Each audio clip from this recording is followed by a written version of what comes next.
Delhi high court के जज के आवासीय बंगले से भारी मात्रा में नकदी बरामद हुई है और जस्टिस यशवंत वर्मा के बंगले पर आग लग गई थी।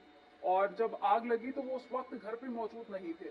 तो परिवार वाले जो मौजूद थे उन्होंने इसकी जानकारी फायर ब्रिगेड को दी और पुलिस को दी। और आग बुझाने के लिए जैसे ही बचाव कर्मी उनके एक कमरे के अंदर घुसे तो उन्हें भारी मात्रा में कैश मिला। इसके बाद में सुप्रीम कोर्ट के कॉलेजियम ने उन्हें दूसरे हाई कोर्ट में ट्रांसफर कर दिया। इस घटना की जानकारी मिलते ही स्थानीय पुलिस ने अधिकारियों को इसकी जानकारी दी और जल्द ही ये जो खबर थी वो आग की तरह फैल गई। मीडिया रिपोर्ट्स और अखबारों में इस जानकारी को बताया गया कि कैसे ये जो खबर है वो आग की तरह फैली और आला अधिकारियों तक ये खबर पहुंच गई। उन्होंने इस मामले में सुप्रीम कोर्ट के मुख्य न्यायाधीश संजीव खन्ना को सूचित किया। सीजेआई खन्ना ने इस पूरे मामले को बहुत ही गंभीरता से लिया और तुरंत ही कॉलेजियम बैठक बुलाई। कॉलेजियम ने इस बात पर सहमति जताई कि जस्टिस वर्मा का तुरंत ट्रांसफर कर दिया जाना चाहिए।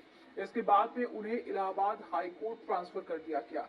यहीं से जस्टिस यशवंत वर्मा 2021 में दिल्ली हाई कोर्ट आए थे और वापस से उनका ट्रांसफर वहीं पर कर दिया गया। हालांकि 5 जजों वाले कॉलेजियम के कुछ सदस्यों का मानना है कि जो इस तरह की गंभीर घटना है इसके लिए ट्रांसफर काफी नहीं है। इससे न्यायपालिका की छवि धूमिल होती है और संस्था के प्रति जो लोगों का विश्वास है वो भी कम हो जाता है। उन्होंने कहा कि जस्टिस वर्मा को इस्तीफा दे देना चाहिए। अगर वे मना करते हैं तो सीजेआई द्वारा इन हाउस जांच शुरू की जानी चाहिए।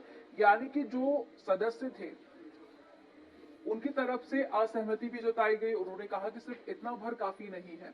अब आपके मन में सवाल होगा कि इन हाउस जांच क्या है, तो आपको बता दें कि संवैधानिक न्यायालय के न्यायाधीशों के खिलाफ अगर भ्रष्टाचार, गलत काम या फिर अनियमितता के आरोप लगते हैं तो उनसे निपटने के लिए 1999 में सुप्रीम कोर्ट ने इन हाउस जांच की प्रक्रिया शुरू की थी।